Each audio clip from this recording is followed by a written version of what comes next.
Right, it's 6 p.m. May 23rd, 2022. I'd like to call to order a regular meeting of the Shorebridge City Council. Can I get a roll call, please? Woodruff. Here. Flosser. Here. Renwald. Here. Swanson. Here. Passy. Here. Erickson. Here. Redden. Here. Pledge of Allegiance. Pledge allegiance to the flag of the United States of America and to the republic for which it stands, one nation, under God, indivisible, with liberty and justice for all.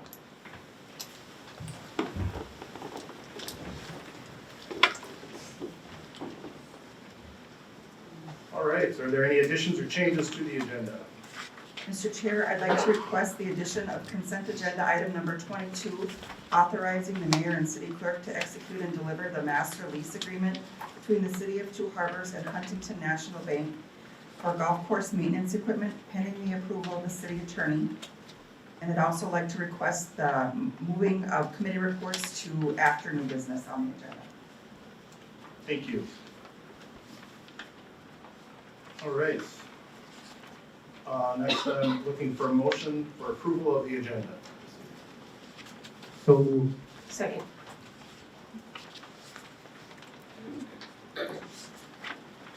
Could I get a roll call, please? Woodruff. Yes. Flosser. Yes. Renwald. Yes. Swanson. Yes. Passy. Yes. Erickson. Yes. Redden. Yes. All right, next up we have appearances. I want to remind all speakers to step up to the podium, speak clearly, and you have exactly 3 minutes. When the timer on my phone goes off, you're done speaking. Mr. Chair, I have a point of clarification. Sure. You sent an email out through our city clerk some time ago expressing the process whereby which people could be put on the agenda. Correct. You spelled out succinctly that anybody that asked after Thursday night would not be allowed to be on the agenda. I reviewed Friday's agenda and I reviewed the current agenda and it's changed and there's been additional people added. Since these people are speaking to an issue that I'm subject of, I would respectfully ask that the people that came late to the table not be allowed to speak. It is a violation of the rules that you established. So I did get your text from that earlier and I reviewed that email as well. In that email, it did not state anything about being on Thursday is the deadline. The way that I interpreted everything when I put those rules forward was anything up to our agenda meeting. Mr. Chair, that's not what you expressed. You expressed very succinctly in the email that you wanted that to be on the agenda so everybody was aware of it. And it was a first come, first served basis and that there would be a maximum of so many people that could be on it. And I just think it's only fair for us as councilors and myself as a mayor to be aware of who's going to be speaking in case that one of us might want somebody to speak on our behalf. I had multiple people that could have spoken had they known they could get on the agenda late. And I just think we have to follow the rules that we established. Nowhere in that email did I state that it would have to be done by Thursday. I brought it forward as first come, first served, and I assume that would be up to the time of our agenda meeting, which we switch stuff on the agendas all the time.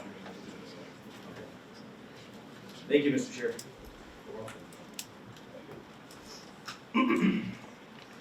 All right. First up for appearance is Luann Udenberg, 410 4th Avenue. Please go up to the podium. Thank you. Your time is starting now. Is this on?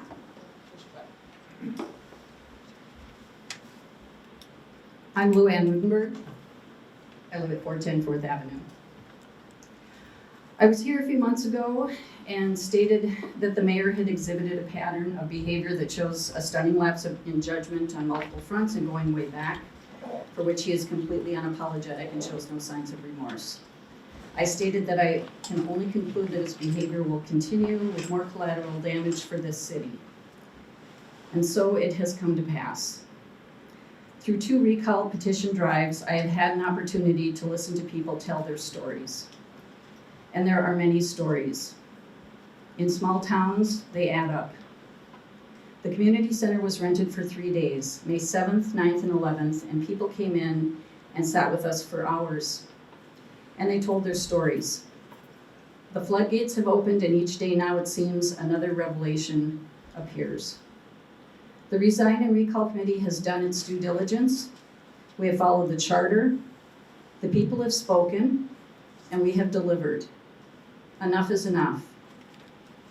The city charter provides a mechanism for change. This is a charter provision written by the City Charter Commission and reviewed and amended by the City Charter Commission over time.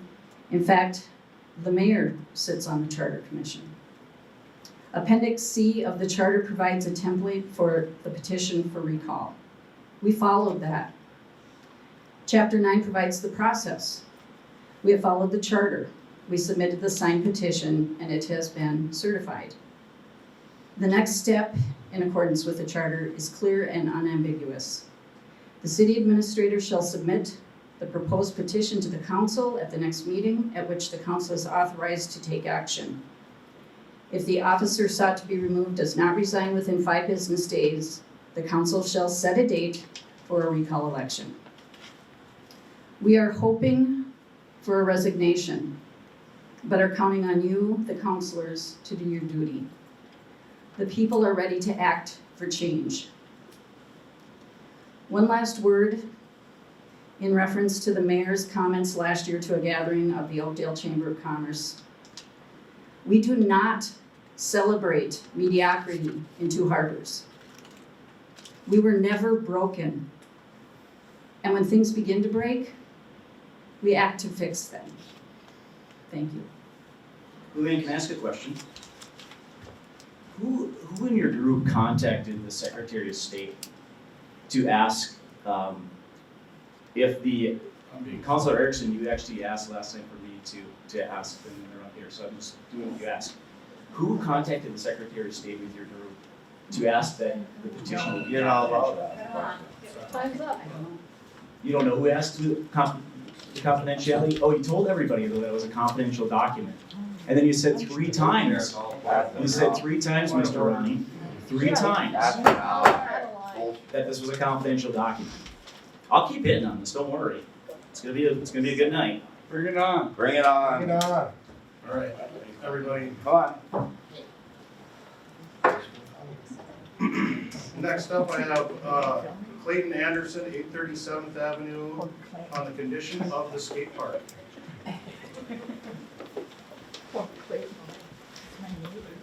Hello. Okay. I'm Clay Anderson. I've talked to some of you guys before about the skate park.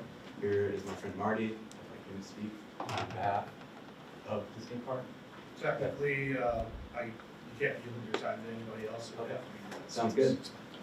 It's all small potatoes compared to everything else that we got going on here, but we got the condition of the skate park. It's been there for about 20 years. It's really rough. We put about, it was $18,000, I think, to get it off the original grant, and I'm hoping we can better that. The whole youth is down there, and we've tried to work with Parks and Rec. Haven't really gotten too far, so I would like maybe some money put towards that. Something to talk about. Absolutely. That's all I got. Thank you. Thank you. All right. Next up, we have Tom Fuller, 814 Fifth Avenue, on the pending recall.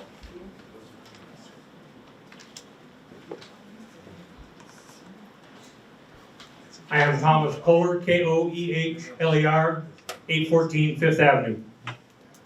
In its most basic form, malfeasance is wrongdoing by a public official.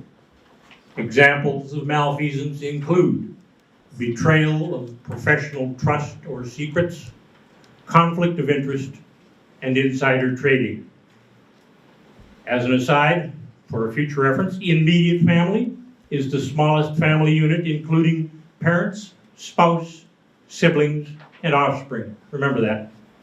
The City Council, including the mayor, is the legislative body for the City of Two Harbors. Council members and the mayor are elected by the citizens of the city to act on behalf of the citizens. If a legislator attempts to gain from privileged information This is an example of insider trading. Our city council people are our legislators.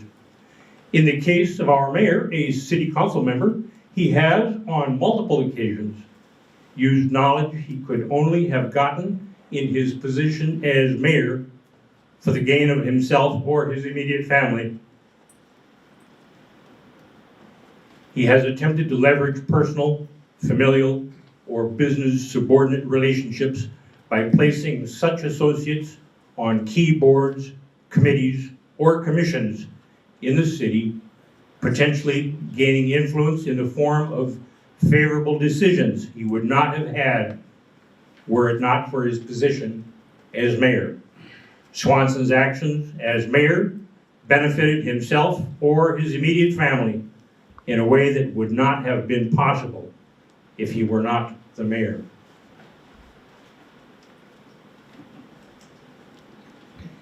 Thank you for your time. Thank you. And last, we have Judy Olson, 836 7th Avenue on the recall. It's white on. Is there a little green light on there? It should be. Let's call this 1,000 citizens. I've been active with the Design and Recall Committee from the beginning. It's been a coming together of the community, never seen before. Not only did we gather 1,000 signatures on the first petition, but when the integrity of the petition signing was questioned, we went back out and gathered over 600 second time in 4 days' time. I collected signatures at the community center. You know, by the way, the community center is in tough shape, you guys. We asked each person if they understood the meaning of malfeasance, if they were familiar with the allegations made in that certificate, and if they understood that the petition would be public information. People enthusiastically signed and universally stated they did not care who knew they had signed. No one hesitated when told the petition would be public information, and no one seemed confused by the term malfeasance. Many commented about what they found most outrageous in the cleaner's behavior. The obvious examples are the loose fish debacle, the bad show debacle, the Mr. O debacle, the tall ships debacle. But I think one of the more egregious given by people was the mayor's bullying and condescending behavior toward Mrs. Nordine. The weather was miserable, but parents came in with babies and small children. People came using walkers and canes. They asked what they could do to help. Individuals and businesses provided us food, cookies, donuts, chips, tips. They donated money. They took signs home. The most impressive, and I think everyone, thanked us for what we were doing. Thank you for doing this. Now there's another lawsuit brought by the same attorney that Chris Swanson had used to sue John Ramus and to threaten to sue the News Tribune. Sorry. Again, the lawsuit is without merit, but that doesn't mean it won't cost the city a lot of money.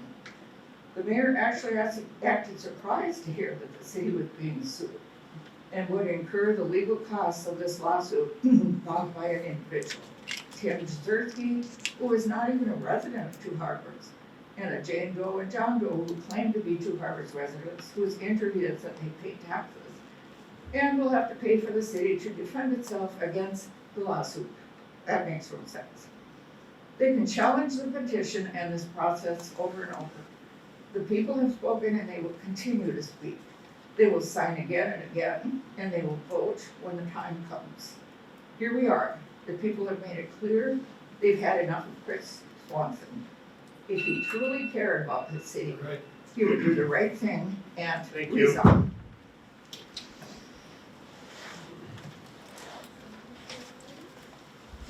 All right, that motion carries. We'll move on to administrative reports.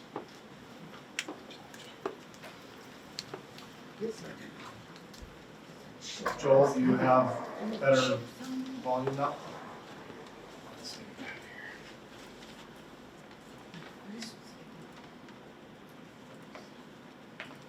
trying to find them on here.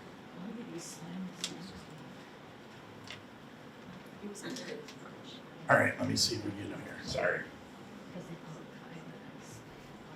No, I'm not getting through.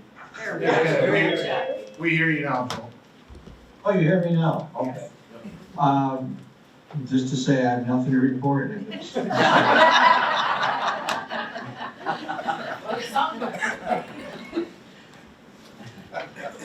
All right. We're moving committee reports, as mentioned in our last meeting. So now, looking for a resolution for approval of the consent agenda items. Still moved. Second. Can you please read those items in, Patty? Yes, Mr. Chair. Number 1, allowing claims against the city of Two Harbors to be paid on May 24th, 2022. 2, allowing payroll for the first half of May 2022. 3, authorizing payment to Bolton Mink in the amount of $1,370 for professional services for the 2021-2022 Street and Alley Improvement Project. 3, accepting with regret a notice of resignation from Alexander Kavlin from the fire department and authorizing a letter of appreciation for his service. 5, approving the massage therapy license applications of Amy Spies and Judith Wick for Salon 507 at 601 7th Avenue. 6, declaring third and final reading of an ordinance regarding short-term rentals. 7, authorizing a request for food truck Fridays. 8, approving the request of Mayor Swanson to appoint Joseph Thorne as a member of the Airport Commission. 9, authorizing the mayor and city clerk to execute and deliver the grant agreement between the city of Two Harbors and the Two Harbors Area Fund for the Heritage Days grant. 10, accepting the request of the Two Harbors Moose Lodge to be open on Sunday, May 15, 2022. 11, approving the request of Amy Carlson, Lounge Manager, American Legion, requesting to be open on Sunday, September 11, 2022. 12, approving the request from Janelle Jones, President and CEO of Lake County Chamber of Commerce, requesting permission for use of Lakeview Park for the MS Bike Tram participants to camp overnight on July 21st, 2022 as part of their multi-day event, and authorizing the mayor and city clerk to execute and deliver a license agreement between the city of Two Harbors and Lake County Chamber of Commerce, which requires evidence of liability insurance. 13, approving the recommendation of the Personnel Committee to delay the posting of city administrator position until November 2022. 14, accepting the recommendation of the Personnel Committee to request that interim administrator Dine remain on contract through February 2023. 15, authorizing expenses for mayor, city council, or administrative staff to attend the Lake County Chamber of Commerce's Breakfast for Heroes to be held on May 24th at 8 a.m. at the American Legion. 16, approving the 2021 audited financial statements for the city of Two Harbors. 17, approving an amendment to the contract with WSB to provide material testing services for the wastewater treatment facility improvement project for the purpose of providing additional soil and geotechnical testing for the biosolids tank and including an increase in the amount of $2,660. 18, authorizing the mayor and city administrator to execute and deliver a memorandum of agreement between the city of Two Harbors and Two Harbors Confidential Employees Association for the purpose of excluding the city administrator position from the bargaining unit. 19, appointing John Barthel Wagner and Austin Jones as temporary employees at the Liquor Store and Public Works Department. 20, confirming the appointment of M. Hannah Weishart for the position of library aide. 21, confirming the appointment of Cassidy Duray for library programming Vista. And number 22, authorizing the mayor and city clerk to execute and deliver the master lease agreement between the city of Two Harbors and Huntington National Bank for golf course maintenance equipment pending the approval of the city attorney. Thank you. Is there any discussion on any of these items? Now I'll look for a roll call, please. Woodruff, Yes. Blodgett, Yes. Grunwald, Yes. Swanson, Yes. Passy, Yes. Erickson, Yes. Redden. Yes. All right, next we will move on to communications. Could you please read those in, Ted? Yes, number one, Public Access Coordinators Report for the month of April 2022. Number two, an email from Sean Kelly, publisher, unhappy franchisee, President Relentless Incorporated.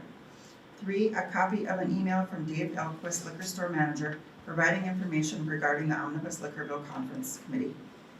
And number four, amended petition in Jezierski v. City of Two Harbors et al. Lawsuit. That's all. Thank you. Seeing no unfinished business, I will move to new business. New business item number one is a resolution calling for a recall election of Mayor Christopher Swanson. So move. Second for discussion? Don't we usually vote on the consent agenda? Oh, after. Oh.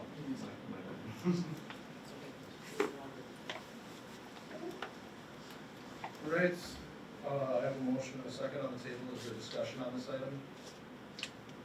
Mr. Chair, there is discussion. Earlier today, we heard from a few different members of the community who are pursuing recall, part of the recall resign group. And they made some statements, and I've watched this process because I am a true advocate for local government, and I want to see processes followed. Anybody that has spoken with me knows how much I'm passionate about people being involved and engaged in government. And I've had some concerns recently, and I need to bring them up. First of all, concern number one is both in a YouTube video or on a YouTube video, as well as a newspaper article, as well as speaking to the council, the statement was made that if somebody signed this recall petition in the city of Two Harbors, that would be confidential. Earlier I was accused of basically saying that I've basically not been remorseful, that I have not apologized. But I want to share, I believe I had a very frank conversation with this council, with the community, sharing what had happened as well as the things that I felt I erred on. One of the problems I have is when people make statements like, your information is going to be confidential. And I heard from numerous people in the community that they felt coerced in their person into signing because they might have been with people, and they asked point blank, is this going to be confidential? Now here's the problem I have. Had Mr. Jezierski not brought forth his concerns, we never would have known that that document was a public document. Further, it was brought forth and portrayed once the group found out they were dead wrong. They said they had spoken to the Secretary of State. I would love to see when that occurred. I would love to know who they talked to, what they got in writing. Because just a simple review of the law shows that this is really a public document, which we learned later on. So had Mr. Jezierski not brought that forth, we wouldn't have known as a council. Nor would the community, which is actually a far greater concern. Numerous people signed that document feeling that this was going to be confidential because they were told. We were told. Many people were told. Confidential. Okay? Yet the information the group put out to everybody in the community was that somehow as a mayor, this was going to be a document that I was going to use in a vindictive way. What that group doesn't know is that I had a point-blank conversation with our city administrator, with witnesses present, stating that I did not want to see the content, that I did not want to have that information. And I asked that it not be sent to me. The problem is once the error was found and they recognized that there was a lot of people that had been told mistruth, instead of standing up in an ethical way and stating Oops, we made a mistake. In Sherman, they tried spinning the narrative to make it look like I was doing something wrong. This is a group that wants you to believe that somehow, because there's a bunch of articles written about the mayor, that I've had a conflict of interest, that I've done something wrong, that I've taken money from the city of Two Harbors. There has not been one allegation that has been proven. In fact, what it boiled down to, as I recall in the last conversations we had with our city attorney, is 5 issues around communication and our communication policy. Which, frankly, 2 of those pieces came from the ethics committee to be brought to this council to see if we wanted to have them reviewed, but they were reviewed before we even had a chance to approve that as a city council. Hey, mistakes happen. I get it. It happens. Here's the issue. We as a council have never had a chance to say what the process truly is. We know that the charter can be more restrictive legally, but not less restrictive than state law. Have we, as a council, ever had the opportunity to get a full review of the charter to make sure that that process of recall is accurate per state law? I don't even think we as a council, in fact, I know since I've been in these meetings, we've not had a chance to review that process. And as it's been getting dug into, more and more people are realizing that the charter actually needs some updates, okay? And the problem is it actually potentially goes against state law. But we wouldn't know that. And so now we have another point of information being brought. I can say I don't understand fully what it's called, but another point of information being asked. The one thing the state law is clear on is that when somebody's being accused of something, they get a chance. It's called the due process. They get a chance to have an attorney present and actually walk through the process of answering questions and making sure things are right. Make sure that there's just not some allegations. Malfeasance is actually a really, really powerful word in the legal perspective. And it's not just a few quick little things. There's a bar there. There's been a lot of case law around what malfeasance is. Our charter mentions malfeasance, but then it's silent. I want to know what that specifically means, and I want to have a fair process. Not just for Chris Swanson, for anybody that ever has to go through this. It's only fair that we look at that and make sure that that's followed. Again, eyes have been open. You can go through a process and think it's right, but once something gets challenged, all of a sudden you find out, oops, it wasn't accurate. Is that all, Mr. Swanson? No, I'm still going. Thank you, Mr. Chair.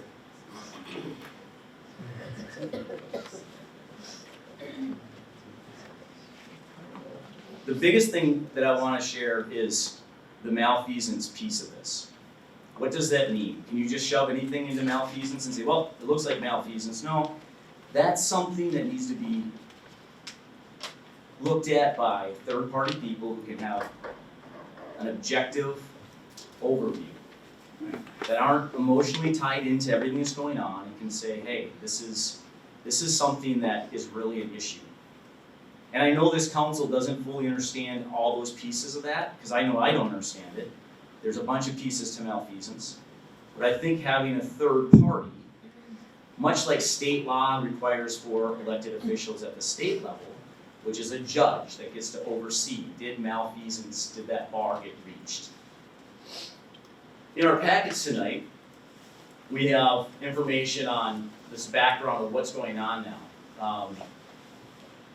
Basically, the first recall petition misled signers was not public. On or about March 21st, 2022, a group of 5 individuals calling themselves the Resign and Recall Committee, consisting of Todd Ronning, Tony Wagon, David Poplick, Judith Olson, and Thomas Kohler, submitted a certificate of recall of Mayor Chris Swanson.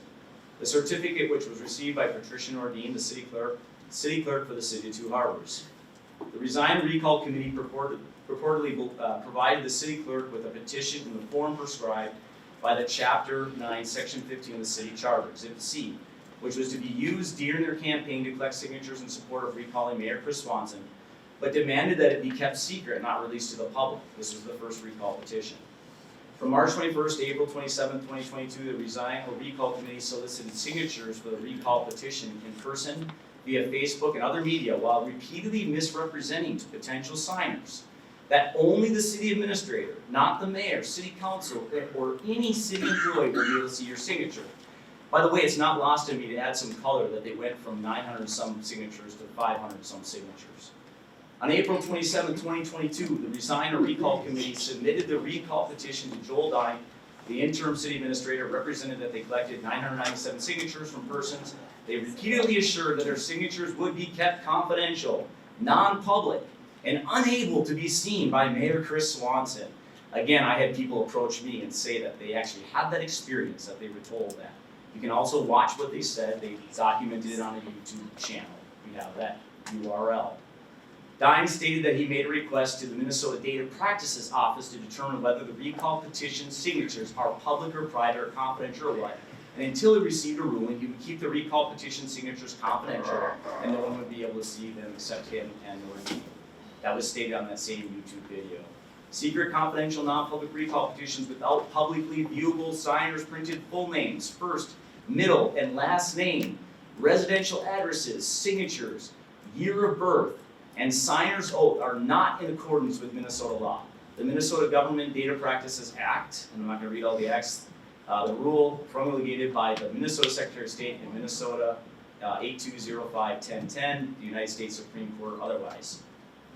On April 29, 2022, petitioners filed with the Lake County's District Court a petition to correct recall petition, okay, to enjoin further actions on erroneous recall petition wrongfully procured and for the declaratory relief, the original petition. On May 2nd, 2022, petitioners filed a motion for temporary restraining order and injunction pursuant to Minnesota, among other things, enjoining respondents for taking any further action on the first recall petition.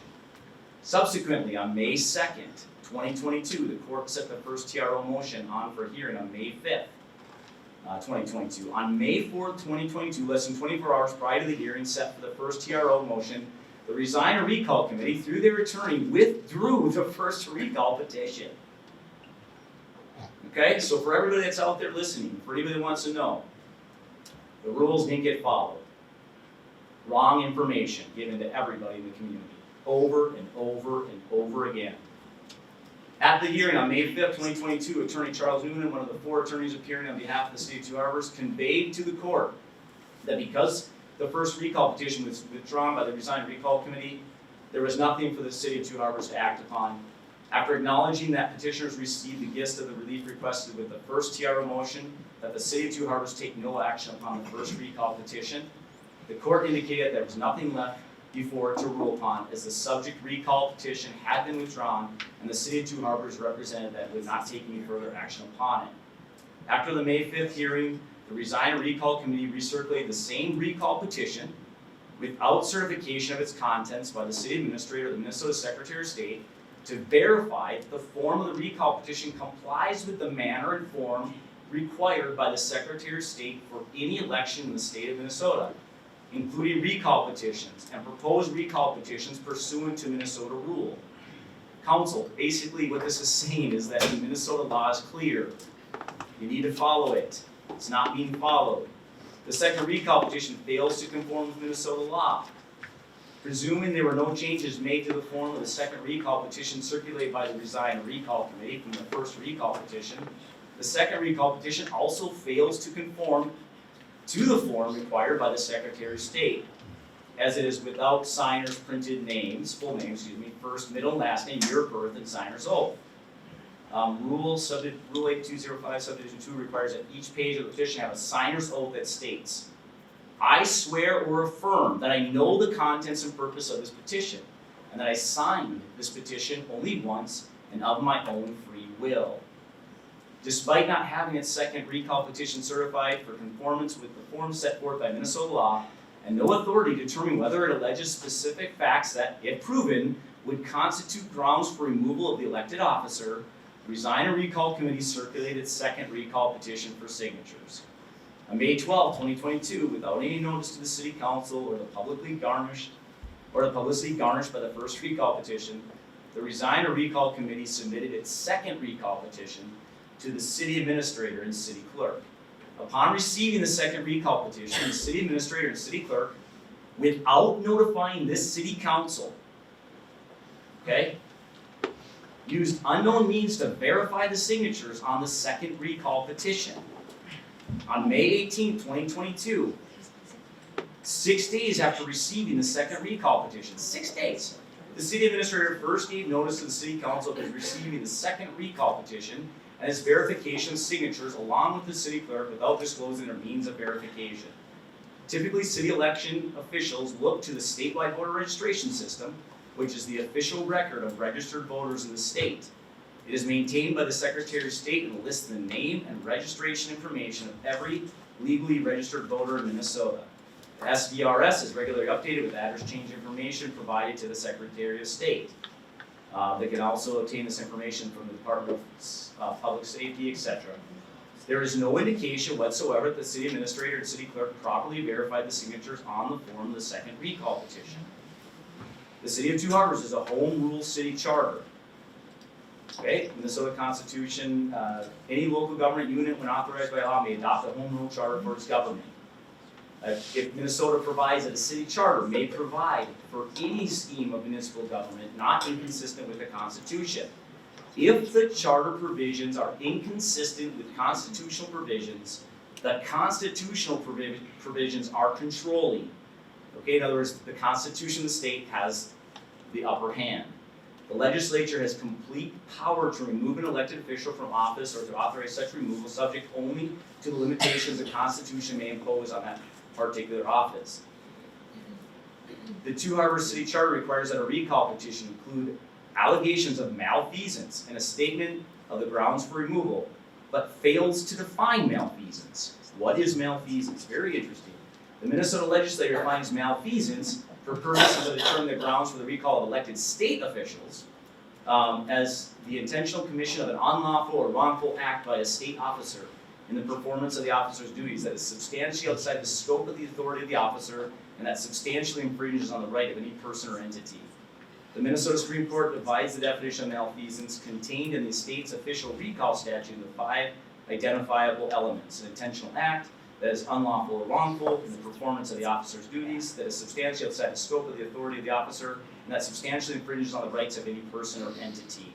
Governor Ventura was the one that this got brought forth on. In the state process, I'm not going to read the exact process because it's long, it goes to a judge. Basically, a chief justice has to review this for malfeasance.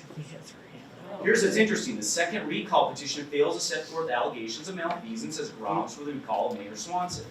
The mayor of the City of Two Harbors shall be recognized as the head of the city for all ceremonial purposes and shall give the city council such information and recommend such measures as he or she shall deem advantageous to the city.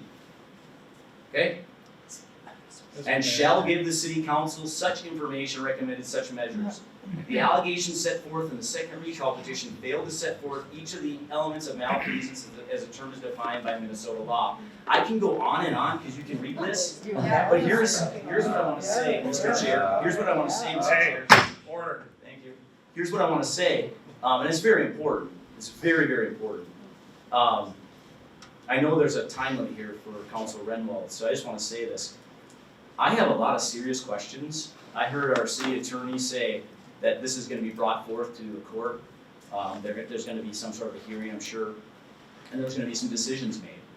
I actually have questions for the city attorney. So my big thing that I want to just say right now is I have a lot of concerns about what I think is a look into what needs to be looked at from a state law and process standpoint in regards to this.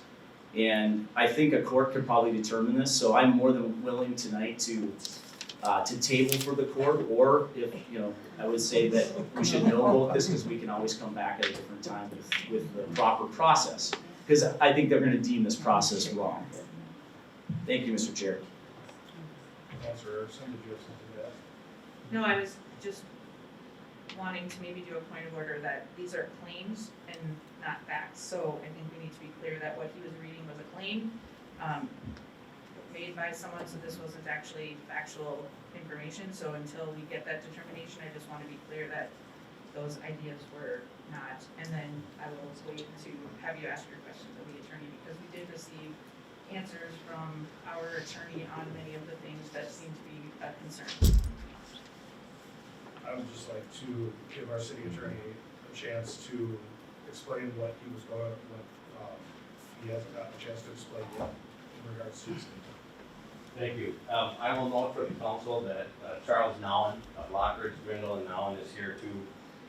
He's the attorney that was hired as the election person, and Charlie cut me off at any time if I go wrong here. But Charles and I have talked before the hearing, and what the council needs to understand for purposes of today, you have a charter. The charter is your constitution, that's what you follow. You may not like the language in the charter, it may not serve your purpose, but it is really clear here that once the petition comes in, it is certified by the administrator. The process by which that was done is to take the voter registration list and match that up. The administrator certified the recall petition, okay? So following the process that we have in the charter, it says if the petitions are sufficient, then that gives the officer sought to be removed 5 days to resign. Okay? If that does not happen, if the officer sought to be removed does not resign within 5 business days, the council shall set a date for a recall election. Shall. Not may, not should. It shall. That's the language in the charter. I didn't draft it. It was drafted and voted on by the people in the community. If you want to change it, that's great. Well, it's too late to change it now. Mr. Chairman, like, city attorney, this is the first time that we've heard this tonight. Why hasn't this been brought forth by our city administration, what the process is? Sure. Mr. Chair, I believe I have the ability to have due process. It has never been explained to this council what the process is. Can somebody show me a document that says, here's what the process is and here's what the council should expect as a part of the process that the council is involved in? I can do that. Read the chart. Yeah. Read chapter 9. So we hired attorneys to basically say, go read the chart yourself. Well, that's not why we hired attorneys. We hired attorneys because there's a challenge to a recall petition and a potential election. As I told this council at the special meeting, I'm not an election attorney.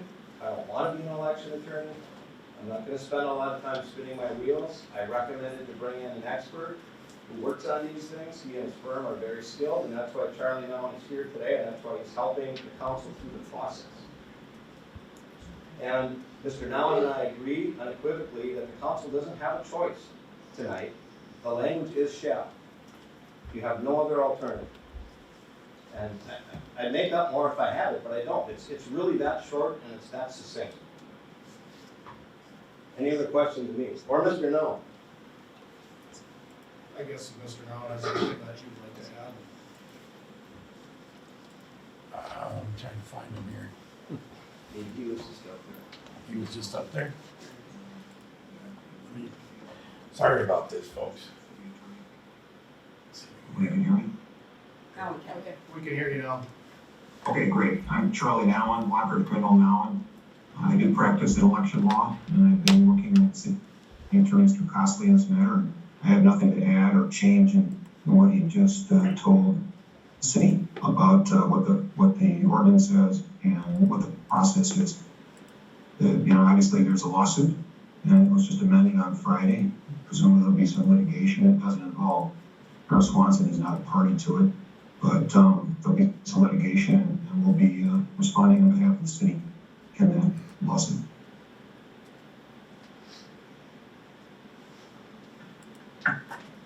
Thank you. Thank you. Mr. Chair, I know we have a councilor that needs to take off for a very important event. This is a big deal. I'm hearing that there has to be a vote. But I also hear that this is gonna be, as the attorney just explained, this is gonna go to court. I'm just asking that we table this and maybe set another meeting to review this while we have Councilor Renwald available. I guess I'd look for another comment from anybody else. I would like to say that, looking through everything that we have in front of us, as far as the information we've been given, and I have been actually looking at the the Secretary of State website regarding the recall process, and I've been reading our charter as far as what the process is there, and I feel like there is a lot that I don't understand as far as what the state is saying and what the charter says. To me, they say different things and different process. And I feel like the process was never explained to us. All of a sudden, we're in the middle of this and we don't know the process. And so I've been looking it up myself. And I'm not confident in the fact that we are following state law and our charter just because it's only willingly, just because we're not informed yet. And I think that it might be a good idea to let us look and maybe have some discussion about what is the proper process on a state level, on a county level, and on a city level, as far as what is the process for recall. Not because that man's sitting over there. I'm thinking about the mayor that will be here in 10 years. I could be the mayor in 10 years. Robin could be the mayor. And then I don't want this process to be done wrong now, so that if anyone in the future, if a mayor is wearing the wrong color socks, we have a recall. We need to figure out this process and do it fairly for the people who are gonna be mayor in the future. That is my comment. I just want to make a few clarifications in the fact that some of you feel like we have not been directed and hadn't had education with regards to this entire process, and I ask you to look back at the minutes from the February meeting. There was a meeting in January. There was also a meeting in which the city attorney brought forward the conflict of interest document and did state that there was conflict of interest. So there has been education. We have talked about this. The attorney has walked through the steps that we needed to take once this whole thing started. So I think that we've had the education. I also want to say to Councilor Renwald, yes, I understand that perhaps the charter language does need to be reviewed, but that can't be done right now, and that can't be done until we have an acting charter commission. And there's many things that I could say right now, but I just think that when I listen to what the attorneys have told me right now, the only option we have is to uphold our oath of office, and that is to uphold the charter. Mr. Chair, as a point of clarification, also the Constitution Of the United States of America. and our Constitution. Correct. Go ahead. Thank you. I think that our charter spells out clearly. I have read the charter many times over the past several months, and as have people in the community, and they have an expectation that we're gonna follow the charter as it is right now. I think that we have to take our advice from our experts, our attorneys, and I'm hearing clearly that we have been given directives and what we need to do to follow, because the process through the charter related to the recall has been followed. And I would say that I would support the current motion and second, and that we would vote on it tonight. Mr. Chair, if I might, I don't believe our charter is currently following state law. We know, we've even been told by our city council that if it is in violation of state law, you can go read the state law. What malfeasance says, it's silent on malfeasance. And I do not think the charter process was structured well enough for this to be a fair process where there's due process. Malfeasance is a high bar. Malfeasance is not anything that's been relayed in terms of the mayor making communication that might have been not proper. So we cannot have a recall in good faith. We cannot vote on this tonight and say that we're going to move forward with the charter when we know in our hearts that if we had an accurate review of the charter and the state law, there would be discrepancies. Go ahead, Counselor Anderson. Attorney Costley or our guest attorney, could you please answer and clarify that we are okay voting on that tonight? I don't know, I can take that, Charlie, unless you wanna talk. Go ahead. Well, let's be clear. There's another process in the state of Minnesota for recalls. Dealing with state officials, it's a whole different ballgame. But when you get into the municipality level, you follow your charter. All right, and now we're not gonna get into the legal arguments that are gonna be coming up next week, but I will represent to you that there is a state statute that says, when it comes to elections, if your charter is in conflict with another provision of the state statute, the charter trumps. Okay? So I mean, it doesn't matter that there's other processes. That's what the statute says in the state of Minnesota. And that's one of the things that's gonna be argued in the lawsuit, but I didn't make this up, folks, that's what it states. My recommendation, Mr. Nowen's recommendation, I don't have the ability to recommend anything else under the language of the charter. That's all that's there for you to decide. Thank you. Yeah, Mr. Chair, I know that Council Renwald has to take off for a very important engagement. I ask that we come back and review this at a different time and she can partake in this very important discussion. Hey, excuse me. These are the people that are running this. Thank you, Mr. Chair. I'm sorry, but no matter what, this council chambers deserves respect from everybody.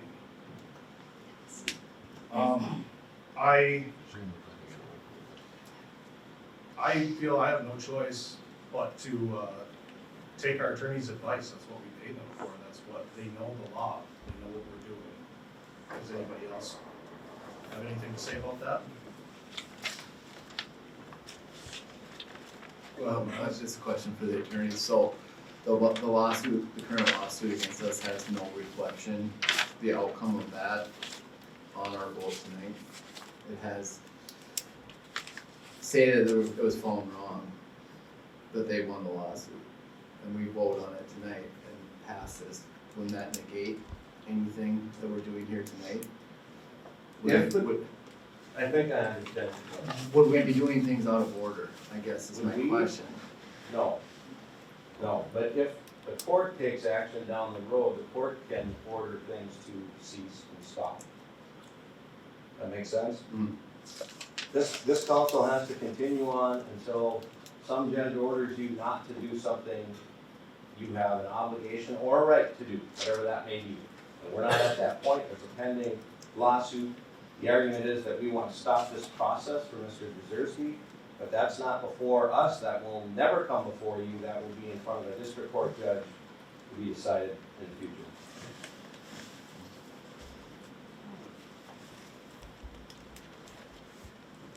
Any other questions, comments?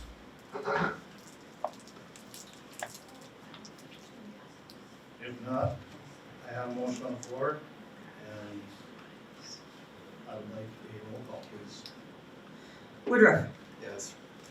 Glasser, Yes. Renwald, Yes. Swanson, No. Passy, Yes. Erickson, Yes. Redden. Yes. Move on to new business number 2. Authorizing an application for up to $200,000 in LCC MR funding for waterfront property. So moved.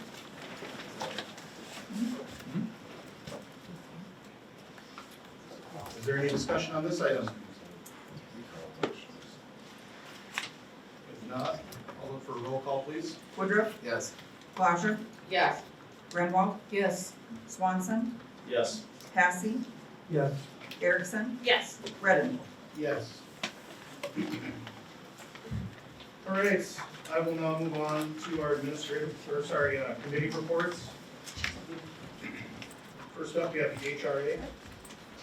Thank you, Mr. Chair. At the last HRA meeting, just gonna grab my notes here. We reviewed the audit, for the, Two Harbors HRA and approved that. I do have a copy available that I will, give to Clerk Nerdine if anybody wants to review that. We did approve our code of ethics for the committee and signed those. We are in need of board members.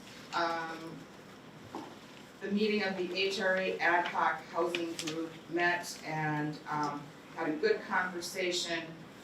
We did discuss the neighborhood grant project and have, again, we do not feel that it's something that we want to take on. However, in the conversation, there were some specific things that were not and have never been compensated to the HRA for. And if anybody wants a list of those things, we can certainly provide the city with that. Let's see, there's also, and then the HRA director is going to be out of the office for a couple of weeks for personal reasons.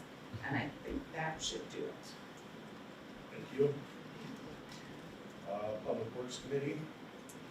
Is there something that? Yes, Public Works Committee met on May 11, and there was discussion on the 21-22 project getting underway. As you probably noticed in the streets today, they started on Monday.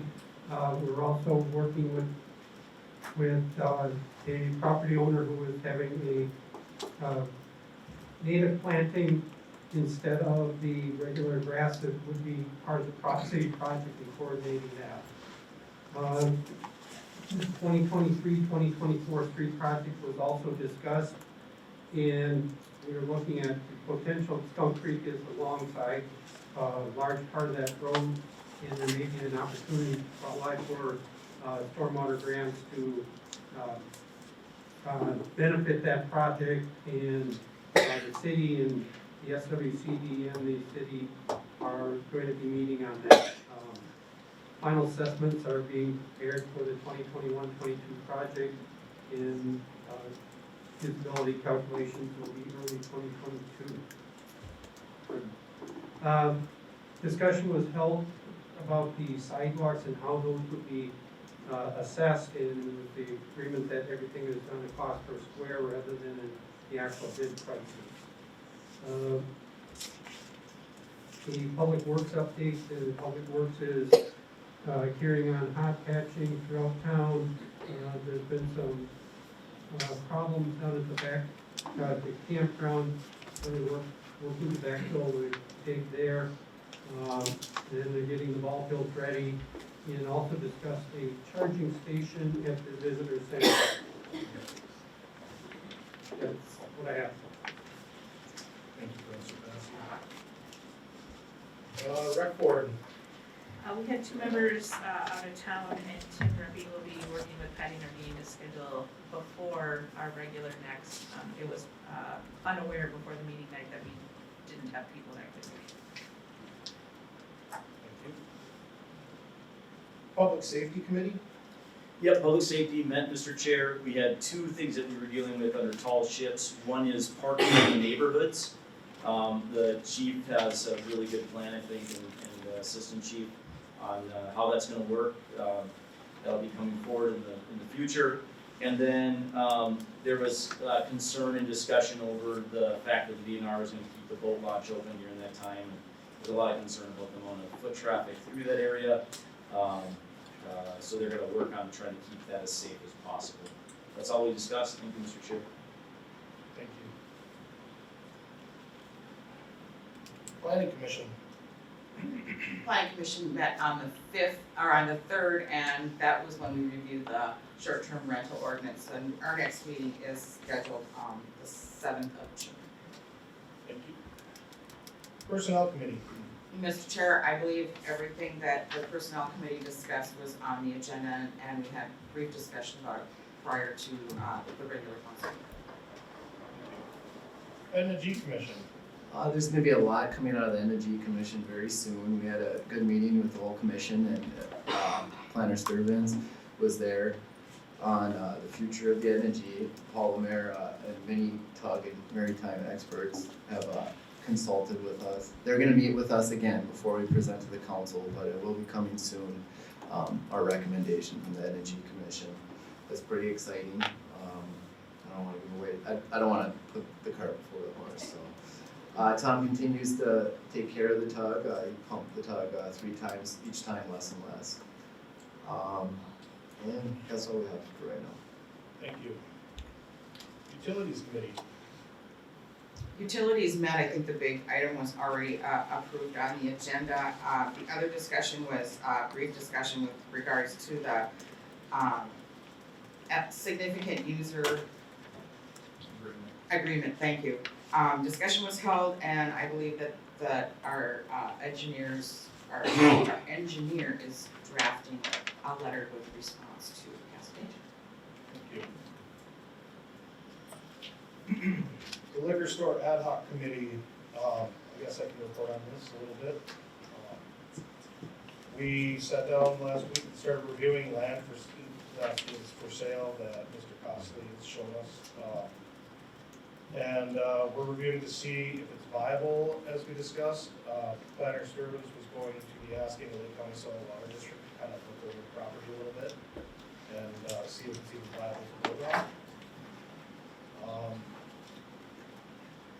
And we discussed the size and needs and realistic figures of what a liquor store in the future will definitely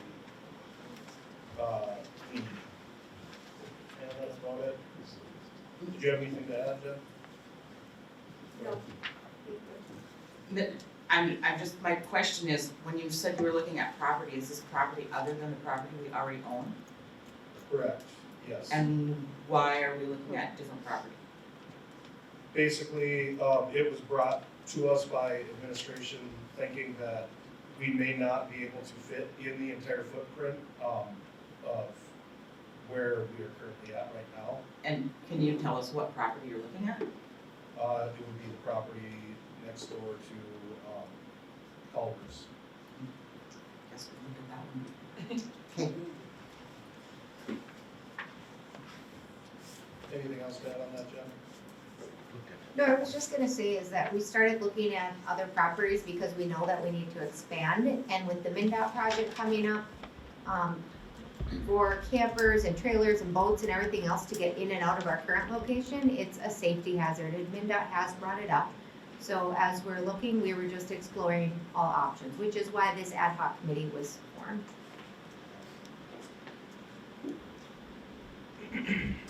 All right. Were there any other committee reports that I missed? If not, I'll move down to announcements.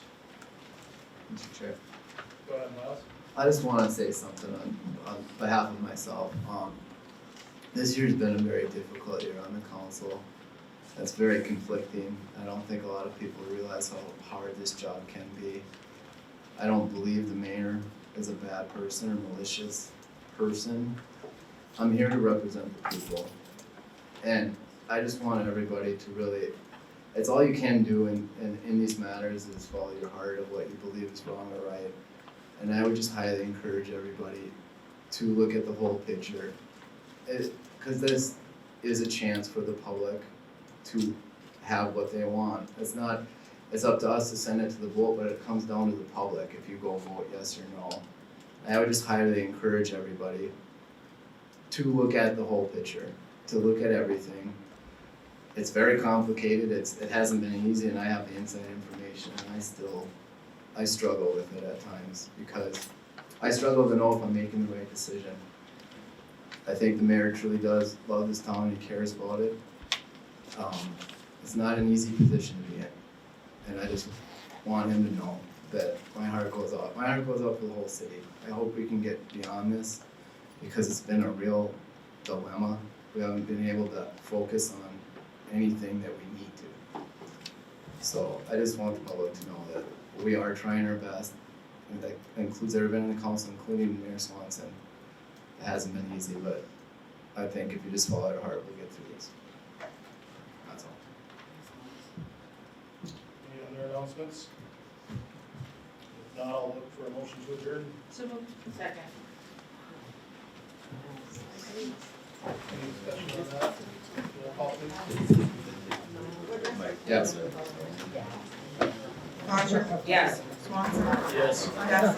Yes. Erickson. Yes. Reddit. Yes. Good.